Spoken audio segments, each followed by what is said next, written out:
Jarnai Singh Bhindranwale claimed the government was set on genocide. ਇਹ ਸਿੱਖੀ ਸਰੂਪ ਨੂੰ ਪਸੰਦ ਨਹੀਂ ਕਰਦੇ, ਸਿੱਖਾਂ ਨੂੰ ਖਤਮ ਕਰਨਾ ਚਾਹੁੰਦੇ ਆ। ਜਿਹੜੀ ਕਿ ਆਸ ਹੈ ਇਹਨਾਂ ਦੀ ਪੂਰੀ ਨਹੀਂ ਹੋ ਸਕਣੀ, ਕਿਉਂਕਿ ਸਿੱਖੀ ਸਰੂਪ ਨੂੰ ਖਤਮ ਕਰਨ ਵਾਲੀਆਂ ਬਹੁਤ ਹਕੂਮਤਾਂ ਹੋ ਗੁਜ਼ਰੀਆਂ, ਇਹਨੇ ਵੀ ਉਸੇ ਤਰ੍ਹਾਂ ਚਲੀ ਜਾਣਾ।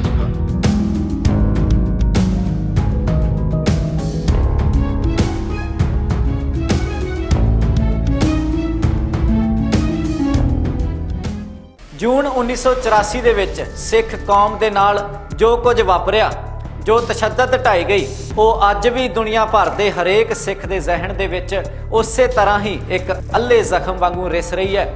ਉਹ ਜ਼ਖਮ, ਉਹ ਮੰਜ਼ਰ ਜਿਸ ਨੂੰ ਜੇਕਰ ਯਾਦ ਕਰੀਏ ਤਾਂ ਦਿਲ ਦੇ ਵਿੱਚ ਚੀਸ ਪੈਂਦੀ ਹੈ ਤੇ ਰਗਾਂ ਦੇ ਵਿੱਚ ਲਹੂ ਖੋਲਣ ਲੱਗ ਜਾਂਦਾ ਹੈ। 1 ਜੂਨ 1984 ਤੋਂ ਲੈ ਕੇ 6 ਜੂਨ 1984 ਤੱਕ ਜੋ ਘਟਨਾਕ੍ਰਮ ਵਾਪਰਿਆ ਉਸ ਨੂੰ ਅੱਜ ਸ਼ਬਦਾਂ ਦੇ ਵਿੱਚ ਬਿਆਨ ਕਰਾਂਗੇ, ਪਰ ਉਸ ਤੋਂ ਪਹਿਲਾਂ ਇਹ ਜਾਣਨਾ ਜ਼ਰੂਰੀ ਹੈ ਕਿ ਉਹ ਕਿਹੜੇ ਹਾਲਾਤ ਸੀ ਜਿਨ੍ਹਾਂ ਨੇ ਆਪਰੇਸ਼ਨ ਬਲੂ ਸਟਾਰ ਹੋਣਾ ਲਾਜ਼ਮੀ ਬਣਾ ਦਿੱਤਾ। ਅਸੀਂ ਇਹ ਜ਼ਰੂਰ ਸਾਂਝਾ ਕਰਨਾ ਚਾਹੁੰਦੇ ਹਾਂ ਕਿ ਸਾਡੀ ਇਸ ਖਾਸ ਪੇਸ਼ਕਸ਼ ਦਾ ਮਕਸਦ ਕੀ ਹੈ। ਇੱਕ ਅੰਗਰੇਜ਼ੀ ਦੀ ਕਹਾਵਤ ਹੈ, for those who do not learn from history are condemned to repeat it, ਭਾਵ ਕਿ ਜਿਹੜੇ ਲੋਕ ਇਤਿਹਾਸ ਤੋਂ ਸਿੱਖਦੇ ਨਹੀਂ ਉਹ ਉਸ ਨੂੰ ਦੁਹਰਾ ਬੈਠਦੇ ਨੇ। ਸਤੰਬਰ 1981 ਦੇ ਵਿੱਚ ਹਿੰਦ ਸਮਾਚਾਰ ਸਮੂਹ ਦੇ ਮੁਖੀ ਲਾਲਾ ਜਗਤ ਨਾਰਾਇਣ ਦਾ ਕਤਲ ਹੋ ਗਿਆ। ਇਸ ਕਤਲ ਦੀ ਜ਼ਿੰਮੇਵਾਰੀ ਜਰਨੈਲ ਸਿੰਘ ਭਿੰਡਰਾਂਵਾਲੇ ਨੇ ਸਵੀਕਾਰ ਕੀਤੀ ਅਤੇ ਖੁਦ ਦੀ ਗ੍ਰਿਫਤਾਰੀ ਦੇ ਦਿੱਤੀ। ਹੁਣ ਇਸ ਗ੍ਰਿਫਤਾਰੀ ਤੋਂ ਬਾਅਦ ਲੰਬਾ ਸਮਾਂ ਜੇਲ੍ਹ ਦੇ ਵਿੱਚ ਰਹਿਣਾ ਪੈ ਸਕਦਾ ਸੀ, ਪਰ ਇਸੇ ਹੀ ਮਹੀਨੇ ਸ਼੍ਰੀਨਗਰ ਤੋਂ ਦਿੱਲੀ ਆਉਂਦੀ ਇੱਕ 에ਅਰਲਾਈਨ ਇੰਡੀਅਨ 에ਅਰਲਾਈਨ ਦੀ ਫਲਾਈਟ ਹਾਈਜੈਕ ਹੋ ਜਾਂਦੀ ਹੈ, ਜਿਸ ਨੂੰ ਕਿ ਲਾਹੌਰ ਉਤਾਰਿਆ ਜਾਂਦਾ। ਹੁਣ ਹਾਈਜੈਕ ਕਰਨ ਵਾਲੇ ਸਤਨਾਮ ਸਿੰਘ ਪੌਂਟਾ ਤੇ ਗਜਿੰਦਰ ਸਿੰਘ ਮੰਗ ਕਰਦੇ ਨੇ ਭਿੰਡਰਾਂਵਾਲੇ ਦੀ ਰਿਹਾਈ ਦੀ ਤੇ ਨਾਲ ਨਕਦ ਰਕਮ ਮੰਗੀ ਜਾਂਦੀ ਹੈ। ਇਸ ਸਭ ਤੋਂ ਬਾਅਦ ਅਕਤੂਬਰ 1981 ਦੇ ਵਿੱਚ ਭਿੰਡਰਾਂਵਾਲੇ ਨੂੰ ਜੇਲ੍ਹ ਦੇ ਵਿੱਚੋਂ ਰਿਹਾ ਕਰ ਦਿੱਤਾ ਜਾਂਦਾ। ਹੁਣ ਇਹ ਘਟਨਾਕ੍ਰਮ ਇਸੇ ਤਰ੍ਹਾਂ ਅਗਾਂਹ ਚੱਲਦਾ ਰਹਿੰਦਾ। ਪੰਜਾਬ ਹਿੰਸਾ ਦੀ ਅੱਗ ਦੇ ਵਿੱਚ ਝੁਲਸ ਰਿਹਾ ਹੁੰਦਾ। ਉਦੋਂ ਹੀ ਭਿੰਡਰਾਂਵਾਲੇ ਹਰਿਮੰਦਰ ਸਾਹਿਬ ਦੇ ਵਿੱਚ ਆ ਕੇ ਗੁਰੂ ਨਾਨਕ ਕੰਪਲੈਕਸ ਦੇ 47 ਨੰਬਰ ਕਮਰੇ ਦੇ ਵਿੱਚ ਆਪਣੀ ਰਿਹਾਇਸ਼ ਪਾ ਲੈਂਦੇ ਨੇ। ਹਾਈਜੈਕ, ਕਤਲ, ਦੰਗੇ, ਅੱਤਵਾਦ, ਸੁਲਗਦਾ ਪੰਜਾਬ, ਇੱਕ ਤੋਂ ਬਾਅਦ ਇੱਕ ਕਤਲ ਦੇ ਕਿੱਸੇ ਪੰਜਾਬ ਵਿੱਚ ਆਮ ਹੋ ਜਾਂਦੇ ਨੇ। ਅਪ੍ਰੈਲ 1983 ਦੇ ਵਿੱਚ ਪੰਜਾਬ ਦੇ DIG ਅਵਤਾਰ ਸਿੰਘ ਅਟਵਾਲ ਦਾ ਕਤਲ ਕਰ ਦਿੱਤਾ ਜਾਂਦਾ ਹੈ, ਜਿਨ੍ਹਾਂ ਦੀ ਲਾਸ਼ ਦਰਬਾਰ ਸਾਹਿਬ ਦੀਆਂ ਬਰੂਹਾਂ ਤੇ ਕਈ ਘੰਟੇ ਲਵਾਰਿਸ ਪਈ ਰਹਿੰਦੀ ਹੈ। ਇਸ ਤੋਂ ਬਾਅਦ ਫਰਵਰੀ 1984 ਦੇ ਵਿੱਚ ਮਸ਼ਹੂਰ ਮੈਗਜ਼ੀਨ ਪ੍ਰੀਤ ਲੜੀ ਦੇ ਸੰਪਾਦਕ ਅਤੇ ਮਸ਼ਹੂਰ ਪੱਤਰਕਾਰ ਸਮਿਤ ਸਿੰਘ ਸ਼ਮੀ ਦਾ ਕਤਲ ਕਰ ਦਿੱਤਾ ਜਾਂਦਾ ਹੈ। ਫਿਰ ਅਪ੍ਰੈਲ 1984 ਦੇ ਵਿੱਚ ਪੰਜਾਬ ਦੇ ਭਾਜਪਾ ਪ੍ਰਧਾਨ ਹਰਬੰਸ ਲਾਲ ਖੰਨਾ ਦਾ ਕਤਲ ਹੋ ਜਾਂਦਾ ਹੈ। ਇਹ ਸਭ ਘਟਨਾਕ੍ਰਮ ਉਸ ਸਾਕੇ ਨੂੰ ਅੰਜਾਮ ਦਿੰਦਾ ਹੈ ਜਿਸ ਨੂੰ ਅਸੀਂ ਆਪਰੇਸ਼ਨ ਬਲੂ ਸਟਾਰ ਦੇ ਨਾਮ ਨਾਲ ਜਾਣਦੇ ਹਾਂ, ਨੀਲੇ ਸਾਕੇ ਦੇ ਨਾਂ ਨਾਲ ਜਾਣਦੇ ਹਾਂ। ਜੂਨ 1984 ਤੱਕ ਜਰਨੈਲ ਸਿੰਘ ਭਿੰਡਰਾਂਵਾਲੇ ਹਰਿਮੰਦਰ ਸਾਹਿਬ ਦੇ ਗੁਰੂ ਨਾਨਕ ਕੰਪਲੈਕਸ ਦੇ ਸਭ ਤੋਂ ਮਹੱਤਵਪੂਰਨ ਹਿੱਸੇ ਅਕਾਲ ਤਖਤ ਦੇ ਵਿੱਚ ਆਪਣੇ ਡੇਰੇ ਲਾ ਚੁੱਕੇ ਸੀ। 1 ਜੂਨ 1984 ਨੂੰ ਭਾਰਤੀ ਫੌਜ ਵੱਡੀ ਸੰਖਿਆ ਦੇ ਵਿੱਚ ਦਰਬਾਰ ਸਾਹਿਬ ਨੂੰ ਘੇਰਾ ਪਾ ਲੈਂਦੀ ਹੈ ਤੇ ਕੁਝ ਗਵਾਹਾਂ ਦੇ ਦੱਸਣ ਅਨੁਸਾਰ ਬਿਨਾਂ ਕਿਸੇ ਪ੍ਰੋਵੋਕੇਸ਼ਨ ਹਮਲਾ ਕਰ ਦਿੱਤਾ ਜਾਂਦਾ ਹੈ। ਗੋਲੀਬਾਰੀ ਸ਼ੁਰੂ ਕਰ ਦਿੱਤੀ ਜਾਂਦੀ ਹੈ, ਜਿਸ ਦੇ ਵਿੱਚ 8 ਨਿਰਦੋਸ਼ ਲੋਕ ਸ਼ਹੀਦ ਹੋ ਜਾਂਦੇ ਨੇ।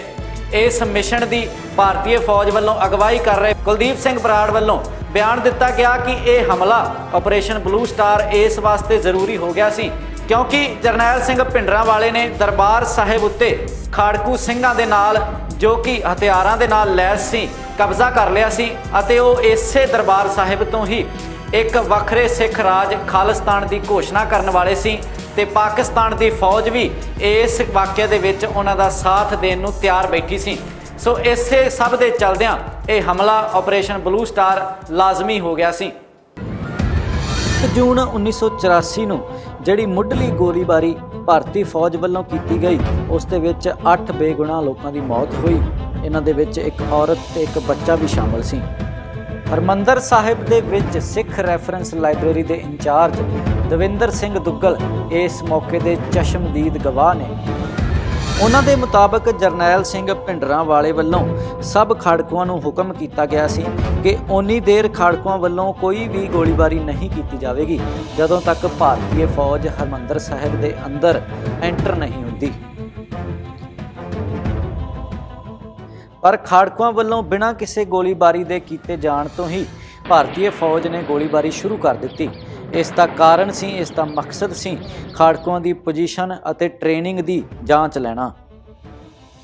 2 ਜੂਨ 1984 ਨੂੰ BBC ਦੇ ਪੱਤਰਕਾਰ ਮਾਰਕ ਟਿਊਲੀ ਨੂੰ ਦਰਬਾਰ ਸਾਹਿਬ ਦੇ ਅੰਦਰ ਲਿਜਾ ਕੇ ਆਸਿਓਂ ਪਾਸਿਓਂ ਇਮਾਰਤਾਂ ਦੇ ਨਜ਼ਾਰੇ ਦਿਖਾਏ ਗਏ, ਜਿਸ ਦੇ ਵਿੱਚ 34 ਗੋਲੀ ਦੇ ਨਿਸ਼ਾਨ ਉਹਨਾਂ ਨੇ ਦੇਖੇ। ਭਾਰਤੀ ਫੌਜ ਵੱਲੋਂ ਅੱਜ ਤੱਕ ਇਹ ਦਾਅਵਾ ਕੀਤਾ ਜਾਂਦਾ ਹੈ ਕਿ ਉਹਨਾਂ ਨੇ ਹਰਿਮੰਦਰ ਸਾਹਿਬ ਦੇ ਉੱਤੇ ਪਹਿਲੀ ਗੋਲੀਬਾਰੀ 5 ਜੂਨ ਨੂੰ ਸ਼ੁਰੂ ਕੀਤੀ ਸੀ, ਪਰ BBC ਦੇ ਪੱਤਰਕਾਰ ਮਾਰਕ ਟਿਊਲੀ ਦੱਸਦੇ ਨੇ ਕਿ ਦਰਅਸਲ 1 ਜੂਨ ਤੋਂ ਹੀ ਗੋਲੀਬਾਰੀ ਸ਼ੁਰੂ ਹੋ ਚੁੱਕੀ ਸੀ ਤੇ 2 ਜੂਨ ਤੱਕ ਤਾਂ ਪੂਰਨ ਤੌਰ ਤੇ ਹਮਲੇ ਦੀ ਸ਼ੁਰੂਆਤ ਵੀ ਕਰ ਦਿੱਤੀ ਗਈ ਸੀ। 2 ਜੂਨ 1984 ਦੇ ਦਿਨ ਚੜ੍ਹਦਿਆਂ ਤੱਕ ਭਾਰਤੀ ਫੌਜ ਵੱਲੋਂ, ਭਾਰਤੀ ਸਰਕਾਰ ਵੱਲੋਂ ਇੰਟਰਨੈਸ਼ਨਲ ਬਾਰਡਰ ਸੀਲ ਕਰ ਦਿੱਤੇ ਗਏ ਸੀ। ਕਸ਼ਮੀਰ ਤੋਂ ਲੈ ਕੇ ਗੰਗਾਨਗਰ ਰਾਜਸਥਾਨ ਤੱਕ ਸਭ ਬਾਰਡਰ ਸੀਲ ਕਰ ਦਿੱਤੇ ਗਏ। ਮੁੜ 2 ਜੂਨ 1984 ਨੂੰ ਇੱਕ ਨੌਜਵਾਨ ਸਿੱਖ ਫੌਜੀ ਨੂੰ ਇੱਕ ਸ਼ਰਧਾਲੂ ਬਣਾ ਕੇ ਹਰਿਮੰਦਰ ਸਾਹਿਬ ਦੇ ਅੰਦਰ ਘੱਲ ਦਿੱਤਾ ਗਿਆ। ਇਸ ਦਾ ਮਕਸਦ ਵੀ ਖਾੜਕੂਆਂ ਦੀ ਪੋਜੀਸ਼ਨ, ਟ੍ਰੇਨਿੰਗ ਅਤੇ ਅਸਲੇ ਬਾਰੇ ਜਾਣਕਾਰੀ ਇਕੱਠੀ ਕਰਨਾ ਸੀ, ਤਾਂ ਜੋ ਫਿਰ ਭਾਰਤੀ ਫੌਜ ਪੂਰਨ ਤੌਰ ਤੇ ਹਮਲਾ ਕਰ ਸਕੇ। ਭਾਰਤੀ ਫੌਜ ਵੱਲੋਂ ਅੰਮ੍ਰਿਤਸਰ ਤੋਂ ਆਉਂਦੇ ਜਾਂਦੇ ਹਰੇਕ ਰਾਹ ਨੂੰ ਬੰਦ ਕਰ ਦਿੱਤਾ ਗਿਆ, ਪਰ ਹਾਲੇ ਤੱਕ ਵੀ ਹੈਰਾਨ ਕਰਨ ਵਾਲੀ ਗੱਲ ਇਹ ਸੀ ਕਿ ਹਰਿਮੰਦਰ ਸਾਹਿਬ ਦੇ ਵਿੱਚ ਜਾਣ ਵਾਲੇ ਕਿਸੇ ਵੀ ਸ਼ਰਧਾਲੂ ਨੂੰ ਰੋਕਿਆ ਨਹੀਂ ਸੀ ਜਾ ਰਿਹਾ। ਪਰ ਜੇਕਰ ਕੋਈ ਸ਼ਰਧਾਲੂ ਹਰਿਮੰਦਰ ਸਾਹਿਬ ਦੇ ਵਿੱਚੋਂ ਬਾਹਰ ਆਉਂਦਾ ਸੀ ਤਾਂ ਉਸ ਨੂੰ ਫੌਜ ਵੱਲੋਂ ਗ੍ਰਿਫਤਾਰ ਕਰ ਲਿਆ ਜਾਂਦਾ ਸੀ।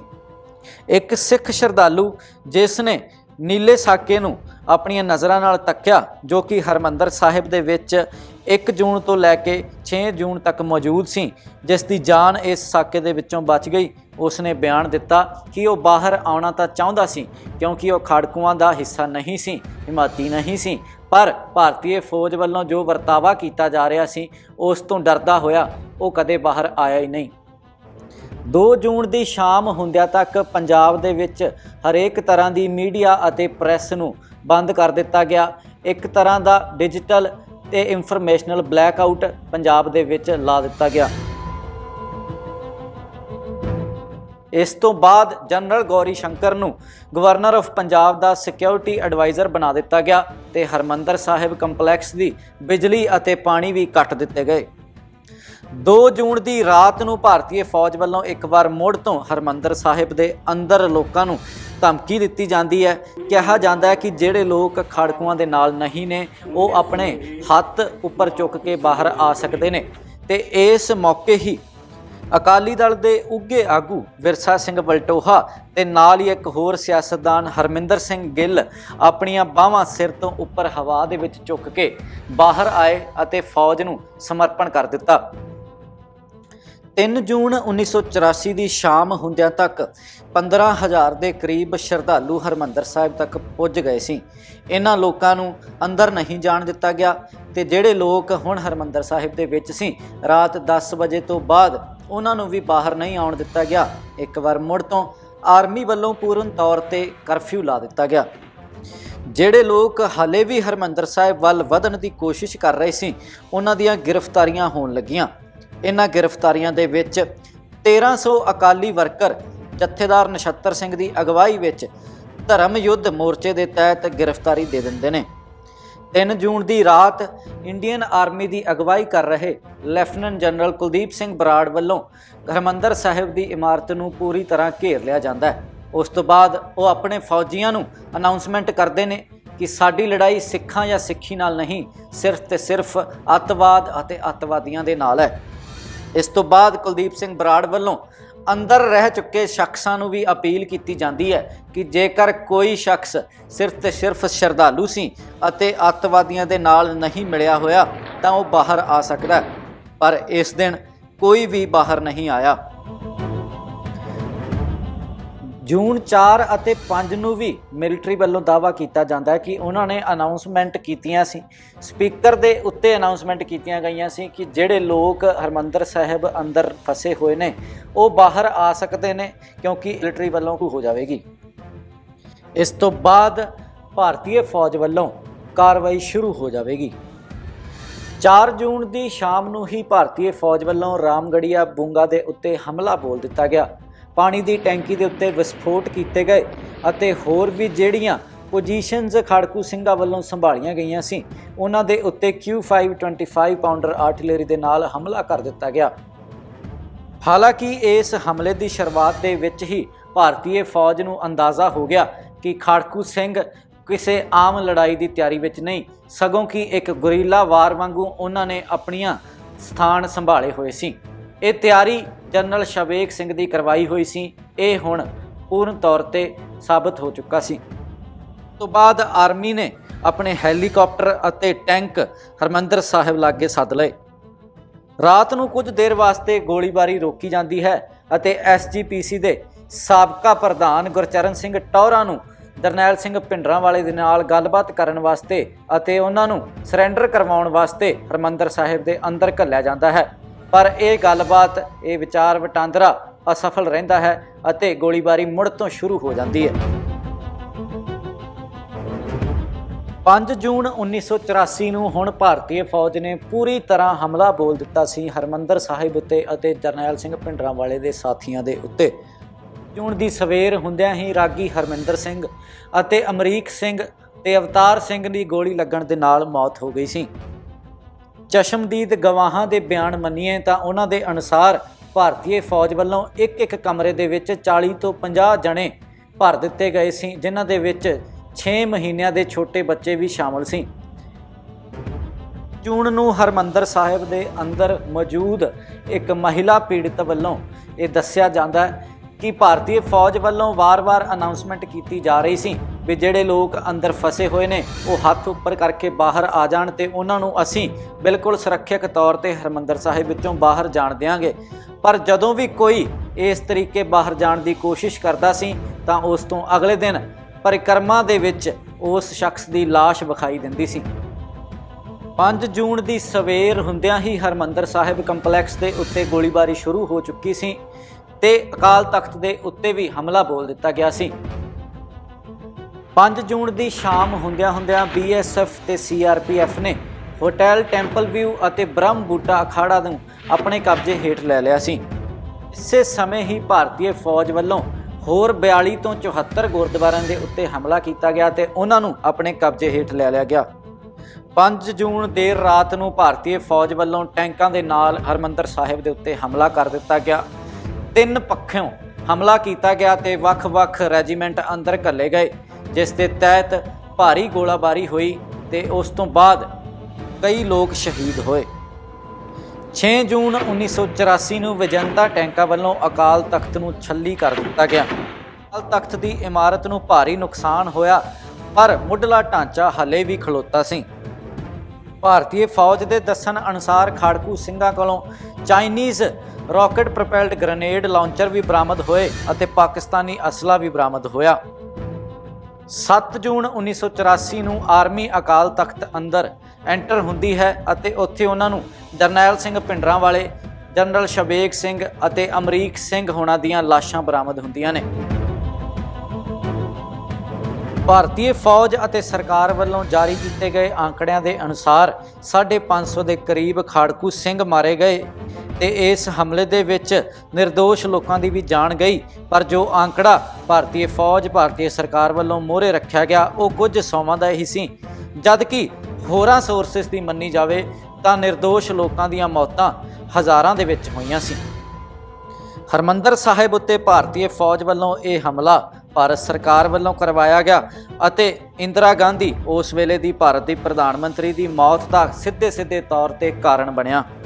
ਇਸ ਹਮਲੇ ਤੋਂ 2 ਦਹਾਕੇ ਬਾਅਦ ਵੀ ਪੰਜਾਬ ਆਤੰਕਵਾਦ ਦੀ ਚਪੇਟ ਵਿੱਚ ਆ ਗਿਆ, ਹਿੰਸਾ ਦੀ ਚਪੇਟ ਵਿੱਚ ਆ ਗਿਆ, ਜਿਸ ਦੇ ਵਿੱਚ 2.5 ਲੱਖ ਤੋਂ ਵੱਧ ਸਿੱਖ ਨੌਜਵਾਨ, ਸਿੱਖ ਪਰਿਵਾਰ ਸ਼ਹੀਦ ਹੋਏ। ਆਪਰੇਸ਼ਨ ਬਲੂ ਸਟਾਰ ਤੋਂ ਬਾਅਦ ਭਾਰਤ ਸਰਕਾਰ ਦੇ ਇਸ ਕਦਮ ਦੇ ਉੱਤੇ ਦੁਨੀਆ ਭਰ ਦੇ ਵਿੱਚੋਂ ਟਿੱਪਣੀਆਂ ਆਉਣੀਆਂ ਸ਼ੁਰੂ ਹੋ ਜਾਂਦੀਆਂ ਨੇ। ਇੰਦਰਾ ਗਾਂਧੀ ਦੇ ਉੱਤੇ ਤੰਜ ਕੱਸੇ ਜਾਂਦੇ ਨੇ। ਦੁਨੀਆ ਭਰ ਦੇ ਤਾਕਤਵਰ ਸਰਕਾਰਾਂ ਇਸ ਨੂੰ ਇੱਕ ਸੋਚੀ ਸਮਝੀ ਸਾਜ਼ਿਸ਼ ਆਖਦੀਆਂ ਨੇ। ਇਸ ਤੋਂ ਬਾਅਦ ਇੰਦਰਾ ਗਾਂਧੀ ਜਦੋਂ ਦਰਬਾਰ ਸਾਹਿਬ ਦੇ ਪਹੁੰਚਦੀ ਹੈ ਤੇ ਮੰਜ਼ਰ ਤੱਕਦੀ ਹੈ ਤਾਂ ਉਸ ਦੇ ਮੂੰਹੋਂ ਨਿਕਲਦਾ ਕਿ ਮੈਂ ਕਦੀ ਇਹ ਨਹੀਂ ਸੀ ਚਾਹਿਆ, ਪਰ ਉਦੋਂ ਤੱਕ ਬਹੁਤ ਦੇਰ ਹੋ ਚੁੱਕੀ ਸੀ। ਕਿਉਂਕਿ ਜੋ ਕੁਝ ਵਾਪਰ ਚੁੱਕਿਆ ਸੀ ਉਸ ਦੇ ਨਤੀਜੇ ਹੁਣ ਭੁਗਤਣੇ ਹੀ ਪੈਣੇ ਸੀ, ਉਹ ਟਲ ਨਹੀਂ ਸੀ ਸਕਦੇ। ਸੋ ਇਸ ਸਭ ਦੇ ਚਲਦਿਆਂ ਹੀ ਇੰਦਰਾ ਗਾਂਧੀ ਦੀ ਉਮਰ ਇਸ ਸਾਕੇ ਤੋਂ ਬਾਅਦ ਸਿਰਫ 4 ਮਹੀਨੇ ਤੇ ਕੁਝ ਦਿਨ ਹੀ ਰਹਿ ਗਈ, ਕਿਉਂਕਿ ਉਸ ਤੋਂ ਬਾਅਦ ਉਸ ਦਾ ਕਤਲ ਕਰ ਦਿੱਤਾ ਗਿਆ। ਲੰਬੇ ਸਮੇਂ ਤੱਕ ਪੰਜਾਬ ਅੱਤਵਾਦ ਦੀ ਅੱਗ ਦੇ ਵਿੱਚ ਚਪੇਟ ਦੇ ਵਿੱਚ ਆ ਗਿਆ, ਜਿਸ ਦੇ ਵਿੱਚ ਲੱਖਾਂ ਨੌਜਵਾਨ, ਬਜ਼ੁਰਗ, ਬੀਬੀਆਂ, ਮਾਤਾਵਾਂ, ਭੈਣਾਂ ਤੇ ਬੱਚੇ ਸ਼ਹੀਦ ਹੋਏ। ਇਹ ਉਹ ਸੱਟ ਹੈ ਜਿਸ ਨੂੰ ਅੱਜ ਵੀ ਪੰਜਾਬ, ਪੰਜਾਬੀਅਤ ਤੇ ਸਿੱਖ ਕੌਮ ਕਦੇ ਵੀ ਨਹੀਂ ਭੁਲਾ ਸਕਦੀ। 1986 ਦੀ ਜਨਵਰੀ ਦੇ ਵਿੱਚ ਦਰਬਾਰ ਸਾਹਿਬ ਦਾ ਕੰਟਰੋਲ ਇੱਕ ਵਾਰ ਮੁੜ ਤੋਂ SGPC ਦੇ ਹੱਥੇ ਫੜਾ ਦਿੱਤਾ ਗਿਆ, ਪਰ ਦਰਬਾਰ ਸਾਹਿਬ ਦੇ ਉੱਤੇ ਉਹ ਗੋਲੀਆਂ ਦੇ ਨਿਸ਼ਾਨ, ਉਸ ਹਮਲੇ ਦੇ ਨਿਸ਼ਾਨ ਅੱਜ ਤੱਕ ਮੌਜੂਦ ਨੇ। ਤੇ ਸਿਰਫ ਦਰਬਾਰ ਸਾਹਿਬ ਦੀਆਂ ਕੰਧਾਂ ਦੇ ਉੱਤੇ ਨਹੀਂ, ਹਰੇਕ ਸਿੱਖ ਕੌਮ ਦੇ ਬਸ਼ਿੰਦੇ ਦੀਆਂ ਦਿਲ ਦੀਆਂ ਕੰਧਾਂ ਦੇ ਉੱਤੇ ਵੀ ਇਹ ਜ਼ਖਮ ਉਸੇ ਤਰ੍ਹਾਂ ਅੱਲੇ ਹੀ ਨੇ ਤੇ ਸਦਾ ਰਿਸਦੇ ਰਹਿੰਦੇ ਨੇ। ਸੋ ਸਾਡੀ ਇਸ ਖਾਸ ਪੇਸ਼ਕਸ਼ ਦਾ ਮਕਸਦ ਸਦਾ ਇਹੀ ਹੈ ਕਿ ਅਸੀਂ ਇਤਿਹਾਸ ਤੋਂ ਸਿੱਖੀਏ ਤੇ ਅਜਿਹੀਆਂ ਘਟਨਾਵਾਂ ਨੂੰ, ਅਜਿਹੀ ਤਸ਼ੱਦਦ ਨੂੰ ਹੋਣ ਤੋਂ ਰੋਕੀਏ। ਸੋ ਇਸੇ ਤਰ੍ਹਾਂ ਦੇ ਹੋਰ ਪ੍ਰੋਗਰਾਮ ਲੈ ਕੇ, ਖਾਸ ਪੇਸ਼ਕਸ਼ ਲੈ ਕੇ ਮੁੜ ਤੋਂ ਹਾਜ਼ਰ ਹੋਵਾਂਗੇ। ਦੇਖਦੇ ਰਹੋ ਲਿਬਰਲ TV ਪੰਜਾਬੀ। ਮੈਂ ਕਰਨ ਹਾਂਡਾ, ਲੋਕਾਂ ਦੀ ਆਵਾਜ਼ ਲੋਕਾਂ ਲਈ।